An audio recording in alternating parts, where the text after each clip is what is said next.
அரண்கள் மாதிரி very strong. அவங்கள மாற்றவே முடியாது. சுபாவங்களை மாற்ற முடியாது, எண்ணங்களை மாற்ற முடியாது, அவங்க கேரக்டரே மாற்ற முடியாது. ஆனால் அதை நிர்மூலமாக்குவதற்கான கிருபைகளை கர்த்தர் உங்களுக்கு கொடுத்திருக்கிறார். கரங்களை உயர்த்தி ஒரு ஆமேன் சொல்லுங்கள். அந்த வசனம் எழுதப்பட்டிருக்கிறது, நிர்மூலமாக்கும்படியாகிய.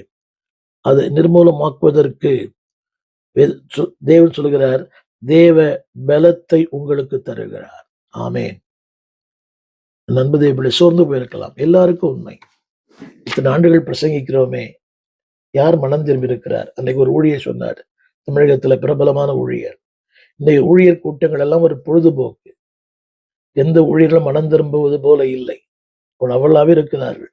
அந்த ஊழியர் ஆயிரக்கணக்கான ஊழியர்களை கூட்டி ஊழியர் கூடுகை நடத்தின ஒரு மிக பிரம்மாண்டமான ஊழியர் தமிழகத்துல. அவரோட பேசும்போது சொன்னார், இப்ப நான் கேட்டேன், ஏங்க ஊழியர் கூட்டம் கூட நடத்துறதுல அது ஒரு பொழுதுபோக்கு, அது ஒரு வீணானது. உண்மைதான். இன்றைக்கு எல்லா ஊழியர் கூடங்களிலேயே பணம் கொடுக்கிறார்கள், நல்ல சாப்பாடு. அன்றைக்கு பவுல் வசனத்தை போதித்து வசப்படுத்தினார். இன்றைக்கு உலக பொருட்களை கொடுத்ததாலே போட்டிருக்குது, 10 மணிக்குள்ளே வந்தால் இவ்வளவு பணம் தரப்படும், விகமானம் தரப்படும், சன்மானம் தரப்படும், எல்லாம் தரப்படும். அவங்க எப்படி வசனம் கேட்பாங்க? பிளீஸ், அன்பு ஊழியர்களே, நானும் சில ஊழியர் கூட நடத்துகிறேன். காசு கொடுக்கலன்னா நம்மள கருமி கஞ்சன்னு சொல்லுவாங்க. காசு கொடுத்து ஒரு ஊழியர் கூட நடத்த வேண்டிய அவசியம் இல்லை. மன்னித்துக் கொள்ளுங்கள், கவனிங்கள். நீங்களும் நானும் காவற்காரர்கள், விதைக்கிறவர்கள், மனுஷர்களை பிடிக்கிறவர்கள், அரண்களை நிர்மூலமாக்குவதற்கான தேவ கிருபையை பெற்றவர்கள். மூன்றாவது, நம்முடைய இந்த ஊழியம் கடினமான ஊழியம். It is not easy ministry. ஆங்கிலத்துல சொல்வார்கள், nice job but nasty job.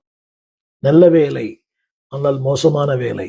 செய்தியிலே பல பல ஊழியர் கூடையிலே நான் சொல்லி இருப்பேன், நல்ல வேலை ஆனால் இது மோசமான வேலை. It's a very difficult job. ஏன் தெரியுமா? நம்ம யாரோடு போராடுகிறோம்? வான மண்டலத்தில் இருக்கிற ஆவிகளோடு. நன்றாக கவனிக்க வேண்டும்.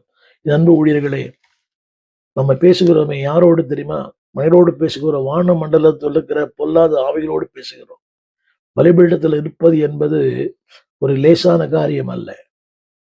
உண்மை. எவ்வளவு ஆயத்தம் பண்ணி முழங்கால் படியிட்டு ஜெபித்து கண்ணீரோடு ஆயத்தம் பண்ணுகிறோம், இரவெல்லாம் பகலெல்லாம்.